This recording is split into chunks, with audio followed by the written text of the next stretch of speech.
ಆಮೇಲೆ ಪ್ರಜಾಪ್ರಭುತ್ವ ಹಣದ ಹೊಳೆ ಒರೆಸಿ ಪ್ರಜಾಪ್ರಭುತ್ವನ್ನೇ ಕೊಲೆ ಮಾಡಿದಂಥ ಜನ ಇವರು. ಆಮೇಲೆ ಆಗ ರಾಜೀವ್ ಗಾಂಧಿಯವರು ಪಕ್ಷಾಂತರ ನಿಷೇಧವನ್ನು ತಂದರು ದೇಶದಲ್ಲಿ. ಆ ಪಕ್ಷಾಂತರ ಕಾಯ್ದೆಯನ್ನು ತಂದರು. ಆ ಕಾಯ್ದೆಗೆ ತಿಲಾಂಜಲಿ ಕೊಟ್ಟಂಥವರು ಆ ಪಕ್ಷ ನರೇಂದ್ರ ಮೋದಿಯವರಿಂದ ಹಿಡಿದು ಅಮಿತ್ ಶಾಯಿಂದ ಹಿಡಿದು ಇವರೆಲ್ಲ ಕೂಡ ಆ ಕಾಯ್ದೆಗೆ ತಿಲಾಂಜಲಿ ಕೊಟ್ಬಿಟ್ರು.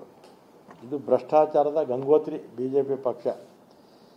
ಶುದ್ಧ ಆಸ್ತರು ಅಂತ ಬಾಬಾ ಹರಿಶ್ಚಂದ್ರ ಥರ ಪ್ರತಿದಿನ ಇವರು ನಮ್ಮ ಮೇಲೆ ಅಪಾದನೆ ಮಾಡೋದ್ರ ಮುಖಾಂತರ ಇವರು ಹರಿಶ್ಚಂದ್ರರು ಅಂತ ಹೇಳ್ಕೊಳ್ತಾರೆ. ಆಮೇಲೆ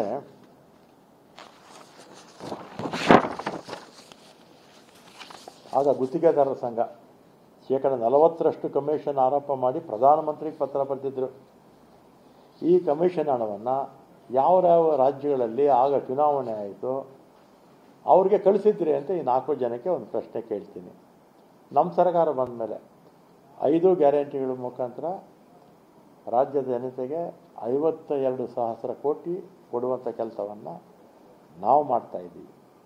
ಇವ್ರ ಥರ ಕಪ್ಪಣ್ಣನ ಅಥವಾ ಬಿಳಿ ತೆಗೆದು ಬೇರೆ ರಾಜ್ಯದ ಚುನಾವಣೆಗಳು ನಾವು ಯಾರೂ ಕೂಡ ಕಳ್ಸೋಕೆ ಹೋಗೋದಲ್ಲ ಅಲ್ಲ. ಆಮೇಲೆ ವಾಸ್ತವವಾಗಿ ನಮ್ಮ ದೇಶದಲ್ಲಿ BJP ಪಕ್ಷ ಅಧಿಕಾರಕ್ಕೆ ಬಂದ ಮೇಲೆ ಎಲೆಕ್ಟ್ರಲ್ ಬಾಂಡ್ಸಲ್ಲಿ 6,060 ಕೋಟಿ ಸಂಗ್ರಹ ಮಾಡಿದ್ದಾರೆ. ಅದರಲ್ಲಿ 2,746 ಕೋಟಿ ಇದನ್ನು ಭ್ರಷ್ಟರ ಹಣ ಇದು. ಯಾಕಂದರೆ ಅವ್ರ ಮೇಲೆ ED, IT, CBI ಕೇಸು ಇಳಿತ್ತು. ಇಷ್ಟು 2,746 ಕೋಟಿ ಹಣ ತಗೊಂಡು ಅವರಿಗೆಲ್ಲ ಕ್ಲೀನ್ ಚಿಟ್ ಅಂತ ಕೊಟ್ಟಂಥ ಪಾರ್ಟಿ ಇವ್ರದ್ದು. ಇವರಿಗೆ ನಮಗೆ ಪಾಠ ಹೇಳುವಂಥ ನೈತಿಕ ಹಕ್ಕನ್ನು ಈ 4 ಜನ ಮುಖ್ಯಮಂತ್ರಿಗಳು ಅಥವಾ BJP ಪಕ್ಷ ಅಥವಾ ಈಗ ಯಾರ್ಯಾರು ಇವತ್ತು ಈ ವಿಚಾರದಲ್ಲಿ ಮಾತಾಡಿದ್ದಾರೆ, ಅಶೋಕರು ಇರ್ಬೋದು, ನಾರಾಯಣ ಸ್ವಾಮಿ ಇರ್ಬೋದು, CT ರವಿ ಅವರು ಇರ್ಬೋದು, ಶೋಭಾ ಕರಂದ್ಲಾಜೆ ಅವರು ಇರ್ಬೋದು, ಅಥವಾ ರಾಘವೇಂದ್ರ ಇರ್ಬೋದು, ಇವರು ಯಾರು ಕೂಡ ನೈತಿಕವಾಗಿ ನಿಮಗೆ ನಮ್ಮ ವಿರುದ್ಧ ಮಾತಾಡುವಂಥ ಒಂದು ನೈತಿಕ ಶಕ್ತಿ ನಿಮಗಿಲ್ಲ ಅಂತ ನಾನು ಹೇಳ್ತೀನಿ. ನೀವೇ ಆತ್ಮಾವಲೋಕನ ಮಾಡ್ಕೊಳ್ಳಿ. ನೀವು ಹಿಂದೆ 9 ವರ್ಷ ಆಡಳಿತ ಮಾಡಿದ್ದೀರಾ, ಆ ಕಾಲದಲ್ಲಿ ನೀವು ಏನೇನು ಮಾಡಿದ್ದೀರಿ ಅನ್ನೋದನ್ನು ಆತ್ಮಾವಲೋಕನ ಮಾಡ್ಕೋಬೇಕು ಅಂತ ನಾನು ಅವರಿಗೆ ಹೇಳ್ತೀನಿ. ಮತ್ತು ಇದ್ರ ಜೊತೆಗೆ ಒಂದು ವಿಡಿಯೋ ಇದೆ ನನ್ನ ಹತ್ರ. ಅನಂತಕುಮಾರ್ ಅವರು ಬದುಕಿದ್ದಾಗ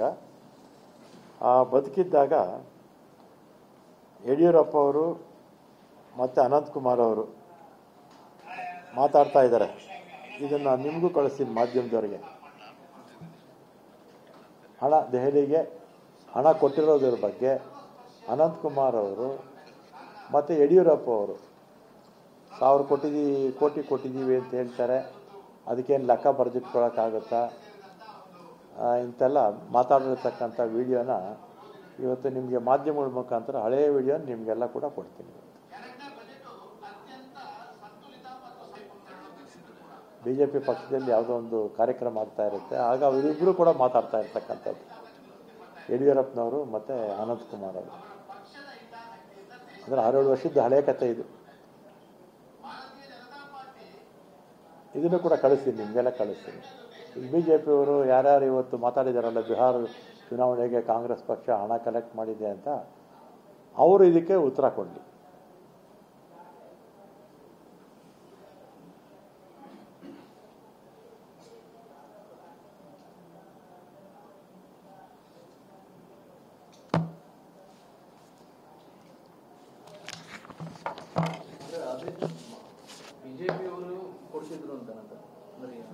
BJP ಅವ್ರ ಉದ್ಯೋಗನೇ ಅದು.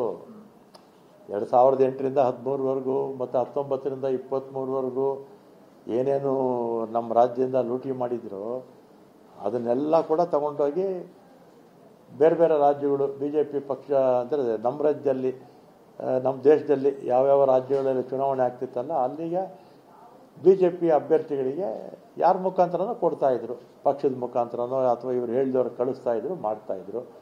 ಇವರು ನಮಗೆ ಬಿಹಾರ ಚುನಾವಣೆಗೆ ಕಲೆಕ್ಷನ್ ಮಾಡ್ತಾರೆ ಅಂತೇಳಿ ನಾಚಿಕೆ ಇಲ್ಲದೆ ಇವರು ಮಾತಾಡ್ತಾರೆ. ಅವರು ಮಾಡಿರ್ತಕ್ಕಂಥದ್ದು ನಿಮಗೆ ನೋಡಿ, ವಿಡಿಯೋನೂ ಕಳಿಸಿದ್ದೀನಿ ಮತ್ತು ಇದಕ್ಕೆ ಉತ್ತರನೂ ಕೊಡಬೇಕು ಅಂತ ನಾವು ಅವರಿಗೆಲ್ಲ ಕೇಳ್ತೀವಿ.